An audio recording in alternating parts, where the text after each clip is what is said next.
Wednesday, January 29th, took us to the second race at PARX, where by some miracle, no scratches. That's certainly different, though. Given the results, maybe a scratch would have helped. But my top pick, Alphadini, went off at a fat price of 41.8 to 1 and finished absolutely last. My second choice, Mindseeker, went off at 7.9 to 1. Considering that was I thought, a very good price. I split my $9 wager with 6 to win on Alphadini and 3 to win on Mindseeker. And Mindseeker was running well through the stretch, but managed to finish third, only missing second by a neck. So that's how Wednesday went. And look at the bankroll. Sadly, we dropped below $600. So tomorrow's wager, we have $8 to play with. And the way I look at it is, I started this $500 bankroll back in around the Breeders' Cup in early November. And here we are nearly 3 months later and showing a nice, tidy little profit. So staying very positive, looking for good value winners. That's really what it's all about. And Thursday, January 30th, will take us to Aqueduct and the fifth race, where my top pick is going to be number 3, Brooklyn Rhapsody. And I've decided I don't have a second choice in the race. It's just well, it's a fairly small field, as all the fields are at Aqueduct on Thursday. So we're just going to put all our expensive eggs in the basket of Brooklyn Rhapsody, who is a 3-year-old filly. It's won 3 of 5 career starts. Started out winning career debut at Delaware, going 5.5 furlongs last August. Took a break to October 2nd, came back in a $16,000 claiming race, and pressed early pace to prevail at 6 furlongs. Then went to Finger Lakes for a $45,000 race and stalked the early pace and finished 4th in a field of 7. Then went to Aqueduct for an optional claiming $50,000 race. Stalked the early pace, going 6.5 furlongs, and lost some ground in the stretch, finishing 4th. Then last time out, went down to PARX in a claiming race, $25,000 to $30,000, going 6 furlongs. Was off slowly and rallied to win by 2.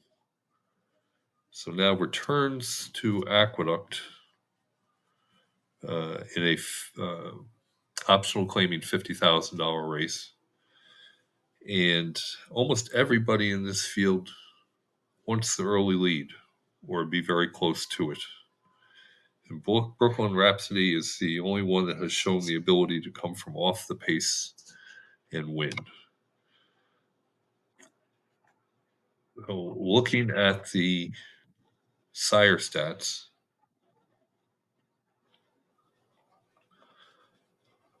we see that Brooklyn Rhapsody by Audible,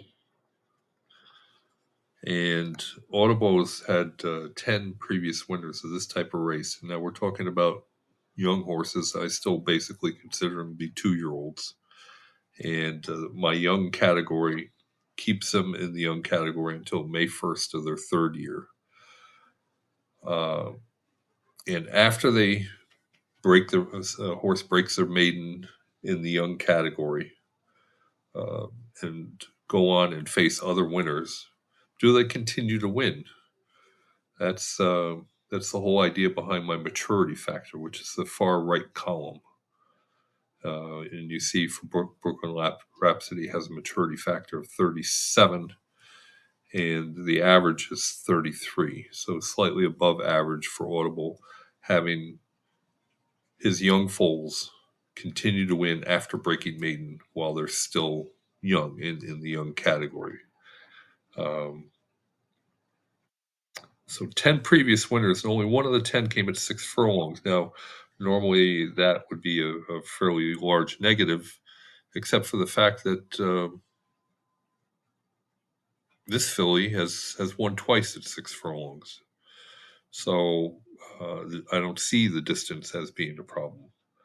I'm thrilled that 8 out of the 10 winners came with the purses greater than $50,000, and the layoff figure of 107 about average for getting winners on 7 to 22 days rest. And this filly's going on 17 days rest. So we go over to the broodmare sire is Drosselmeyer, who's had 6 previous winners of this type of race. And 2 of the 6 have come at 6 furlongs. 83% or 5 of the 6 have come when the purse is greater than $50,000. So even though this filly started out running in $16,000 claiming races, there's some pretty good class potential here. And I think with her win at PARX last time out, she's starting to show some of that potential. And I love the fact that the maturity factor for Drosselmeyer as a broodmare sire is 67. So horses that have Drosselmeyer listed as their broodmare sire do very well at a young age and continue to win races after they break their maiden. We're going over to the trainer report, and Ralph D'Alessandro is a trainer and had none of winners in this type of race. And looking at the 84 total dirt wins that he has had, he's been the trainer for over the last 3 years. The number that really stands out is only 5% have come with the purses greater than $50,000. So Ralph doesn't deal with horses that run in races with large purses very often. So I think he's got to consider this filly one of the stars of his barn in recent years. And I like his chances considering there's going to be a big battle for the early lead, and this filly can come from off the pace. So that's it for today. Make it a great day, and we'll talk to you tomorrow.